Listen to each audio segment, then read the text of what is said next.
Matt Lenihan Boxing Social in association with Empire Fight Store, Forged Irish Stout. Always a pleasure to be joined by Harlem Eubank. Harlem, I went there at your fight, but was watching it, and what a knockout. I know you're here to support Michael Conlan, but let's quickly talk about yourself. You're coming off a very impressive victory.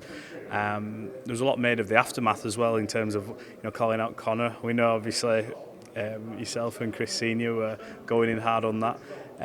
Where are we at with you in terms of what's next? Have you had any sort of communication back and forth about what potentially could be next? I think there's big opportunities next, big fights that we're chasing, and it's an exciting year ahead. So I'm looking forward to sit down and see what's next. But we've voiced the fights that we really want next, and let's see if we can make them happen. Yeah, obviously you mentioned Conor, but you know obviously, especially being around Matchroom, that the idea is him and Chris. But is that a fight you say in jest to sort of put it on Conor, or what? Why is it him next? Is that the next logical step for you? Why Conor? I think it's the next logical step. We all know about the fantasy fight, but the reality of that fight, is Chris destroys him. So, a fight which people know, the boxing world know is a matchup that people want to see because it's intriguing from both sides. It's the reality of it is that's the fight to make. So whether that's before or after, Chris takes him out of there. That's the fight to make. At 147, obviously, we've seen you now perform at that. You obviously wanted to bounce to that weight kind of thing. How do you think a fight between you and Conor goes? Do you believe you go in there and outbox him, that you'd be able to get him out of there? How would you see yourself and Conor Benn if it came down to it? I think, like I said, for a long time I've been learning the craft, and now I'm at a point where I believe I can do a mixture of everything in the ring. So that fight can play out a number of ways, but I can only see myself coming out on top in that exchange. You're linked with Dalton Smith. You seem to be, and it's quite nice actually, because I remember for years, I remember you were one of my first interviews as well, back in the day, Golden Contract days I think it was. You're doing your thing, plying your trade, I feel like you're making noise but also under the radar kind of thing. Everyone knows you're not outspoken, you're not going to slag really anyone off, but now you're getting to that point where all the names are getting linked. Dalton Smith's now getting linked. Any legs in that, you and Dalton? Would you be open to that fight?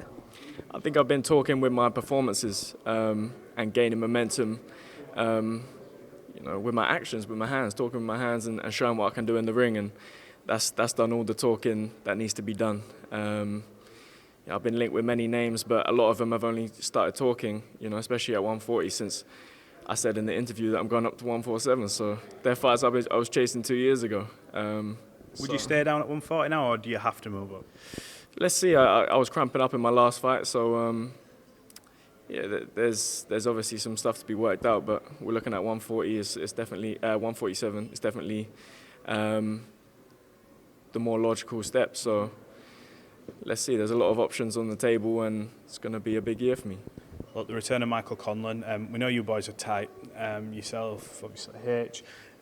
Charlie, Dempo, everyone from the gym sort of rallies behind each other. You never miss really each other's fight weeks. You're here to support him. This is titled The Get Back. We know what happened against Lopez, but he's now back. New training team in terms of Pedro Diaz has come on board. What do you think of Michael and how he's approached this fight? His demeanour to me seems different. You boys are around him a lot more frequent. Just talk to me a little bit about it. It's exactly that. It's the get back. He's made the necessary changes that he needs to really set him on his tracks to reach the levels in the sport that he wants to reach. And I think he's heading there, and this is the first step to really ignite that momentum again. And so he's got all the skills in the world, and I think he'll show that this weekend and put himself at the top of the sport again and be in them huge fights that are ahead of him. What happens when he steps in the ring with Jordan Gill? We know they've sparred before. You take what you want from sparring, I always think, because obviously under the lights it can be different a lot of the time, and you have good days and bad days. But what happens this Saturday, Michael Conlan, Jordan Gill? A completely different level in my opinion, and Mick's a special fighter.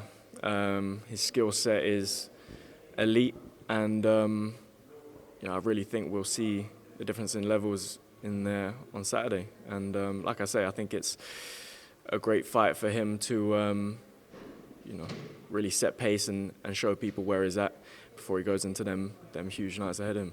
You still believe that he's got all the capabilities in the world to become world champion? Most definitely. He's, like I said, he's always had the skill set. Now he's partnered with Pedro Diaz. He's got that new fresh kind of approach into his game, and I think he's going to take that passion, that kind of ferociousness into the ring with him, and really show people where he's at. Well, Harlem, I appreciate your time. I know obviously how close you boys are, and it's a huge week for not just obviously Mick, but yourselves, you're all in it together. We look forward to catching up with you out after the fight, and when there's more news for you, obviously, a big 2024. Let's get it. Look forward to it. Appreciate it.